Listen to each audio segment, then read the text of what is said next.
In this van build, we wanted to keep the volume of the van inside as large as possible. And we also wanted to fasten the plywood walls to the metal structure of the van when possible. We did this with the bed platform in the previous video.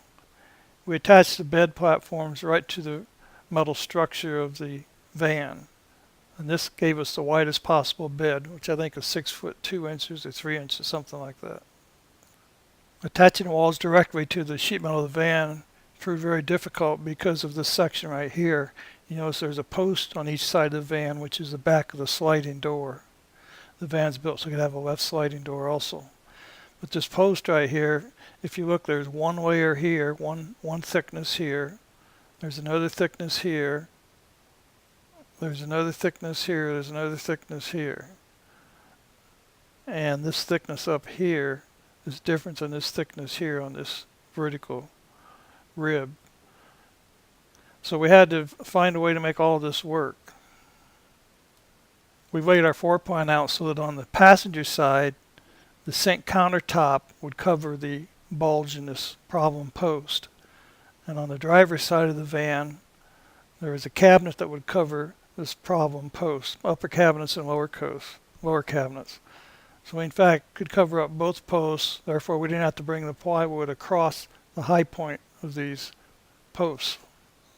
This shows the final install of the passenger side wall. Notice there's two sections. The top section is above the bed and the lower section is below the bed.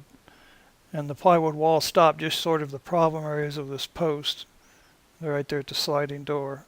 And the countertop cabinets would cover up that little area that's not covered by the plywood.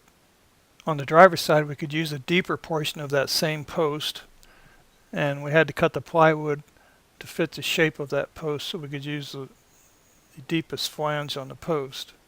And that causes this pattern right here. This will all be covered up by the cabinets, so we don't care what it looks like. As you can see, we put reflectix up before we put up the plywood. And at the top corners, you'll notice we have these long strips of wood that make up for the curve at the top. We just put an angled board there, angled piece of plywood, to keep the reflectix tight and hold the insulation in place. For aesthetic reasons, we also wanted the walls to be curved, just like the side of the van is curved. This is much more pleasing to look at and gets rid of that boxy feeling inside the van. As we said previously, the plywood on the driver's side only had come up right here to this section and it stopped here, so it was flush with this long run right here in the wall support beam, and all this just hung out. We covered it up with reflectix. On the passenger side, it wasn't that easy because you'll be able to see this behind the countertop, so we had to extend the plywood all the way out to the edge of the door. And what that did, that just didn't cover this bulge right here. But by not covering that bulge, we achieved the look we wanted. And this is the hardest section of the wall paneling in the van. Another point about the wall attachment is that right here is flush with the edge of the wheel wells right down here. So that makes a vertical surface right there. The curved walls show up mostly at each end of the bed. You can actually see the curve there. And then the walls curve up more on the top half of the top section of the wall. And the upper cabinets hide most of that. So the real curve is noticed predominantly at both ends of the bed. So because of that, we don't care if this is straight here. So on this vertical rib right here, we just cut a 1x2 board so that it would fit flush with the flange on a wheel well, and then this halfway beam down the right side of the vehicle. And then the bottom down there, you see there's a little notch at the bottom. We also cut a board to thickness to bring that out flush with the bottom front edge of the doorpost. So that made this wall section vertical and flat, and the wall section above it is flat most of the way up and it curves towards the top. This was the hardest section of the wall to build, like I said earlier. All the rest of the vertical ribs were done the same way. We cut a piece of wood and we screwed the wood to the vertical rib to bring it out flush with the horizontal beam. And then we simply screwed the 1/2-inch wall plywood to either the metal beams or the wood which is attached to the metal beams. And that's how we installed our walls. Of course, all your electrical has to be done before you attempt this. And then you have to have holes cut for the electrical to come out through the walls. As you can see from this picture, our plywood walls stop just short of the 45-degree bend at the back corners of the van. We did not want to cover this area because you have to access the tail lights, and there's a couple of modules inside these corner panels. So we left the corner panels factory stock with the plastic inserts. We used the rock wool insulation from the top edge of the ceiling panels all the way down to the floor and the walls. We also stuffed all the wall voids with the rock wool insulation to soundproof.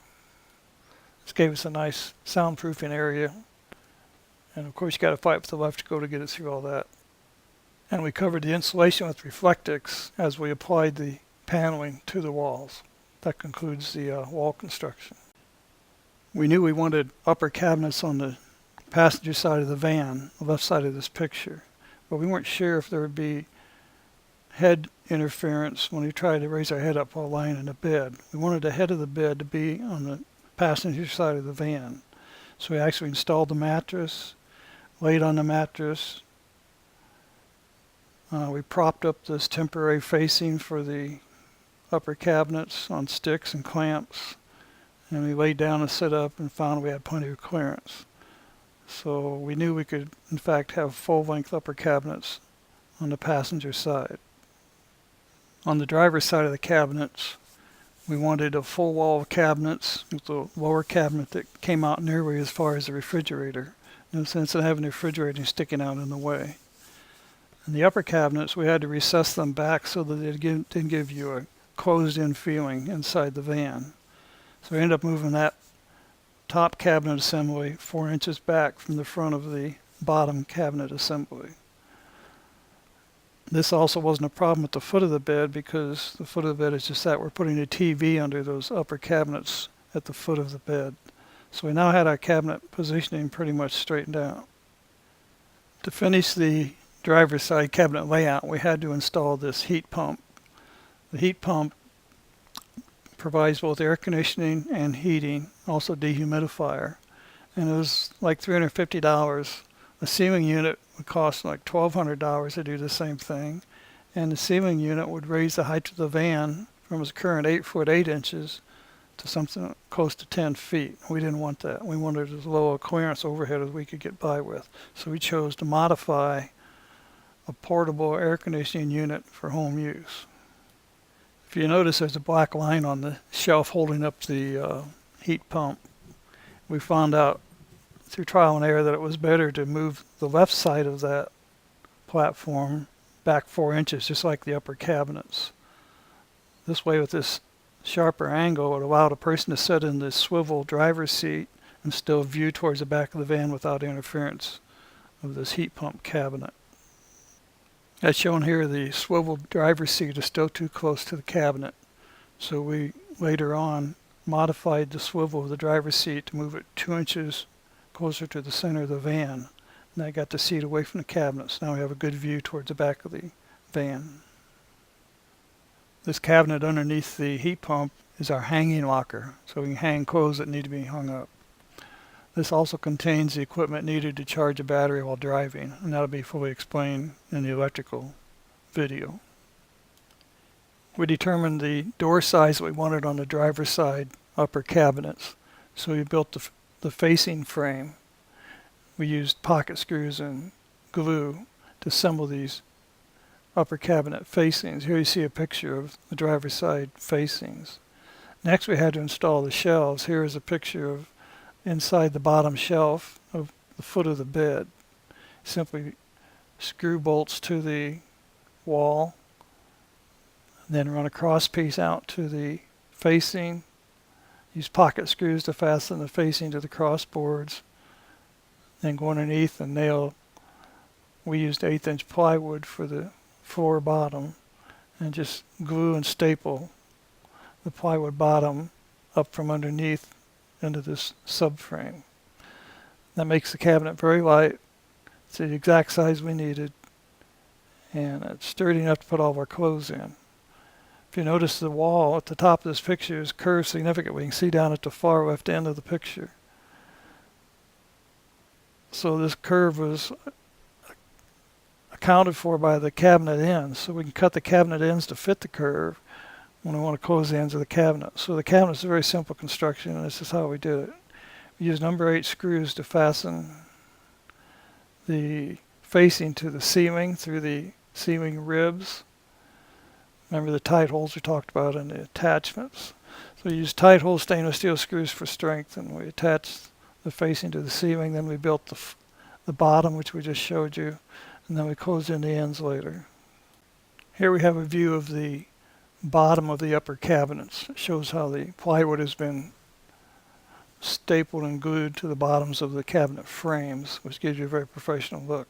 We also rounded the edges of the bottom of the facings on the upper cabinet, so if you bumped into it with your head, it wouldn't cause damage to your head, instead of just glancing below off the round edge. At the end of the cabinets, we built a little subframe which fitted the van exactly, and then we simply stapled and glued a thin piece of plywood on the end of that frame to achieve the end look of this cabinet. The driver's side base cabinet was built similar to the upper cabinets. It's a face frame structure with thin plywood stapled to each end of it to close off the cabinet. The passenger side kitchen cabinet, base cabinet, had to be a little bit different. It needed that toe rail, the place to put your toes on the edge of the cabinet. So we did a different construction. We used 1/2-inch plywood on both ends so we could cut out the shape of the toe guard. And then we did the face frame structure around that. And that's how we completed the kitchen cabinet. The kitchen sink cabinet. Both base cabinets were fastened to the floor with 3/4 1/4-inch bolts and nuts underneath the van. The base cabinets are also fastened to the main pillar post we talked about earlier, where we had to fit the plywood around them, because that's a very strong point. So we put 1 1/4-inch bolt with a rivet nut to fasten the cabinets to the body of the van. And this gives us squeak resistant installation of both base cabinets. We knew that the sink base cabinet would get abused by being banged into from people going in and out of the sliding door. That's one of the reasons we use plywood, 1/2-inch plywood for the ends. And this is also why we bolted it through the floor to keep it in position. We made our own doors and our own drawer faces. To do that, you need a table saw, a good table saw with a dado blade, and you need a router. We simply bought 1 by 8-inch hardwood.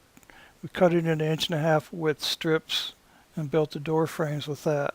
And then the insert in the door is grooved 1/4-inch plywood. So you just groove everything, put it together, and when they're finished, I took a router and went around the outside edge of each door frame to put a little trim on it so it doesn't look too plain. And they came out quite good. The same edges around the drawer fronts too. So if you have the machines, you can do it. If you don't, you have to find somebody that does, to build your own doors. It really pays to build your own doors, because then you get an exact custom fit. Make the doors exactly the width and the height that you need. You may have noticed the 2 sliding doors we have going under the bed. This way you can access the garage from inside the van. And we can also open those doors up and put very long boards, pipes, whatever we want to haul into the van through the back door. So this concludes the cabinet and wall video.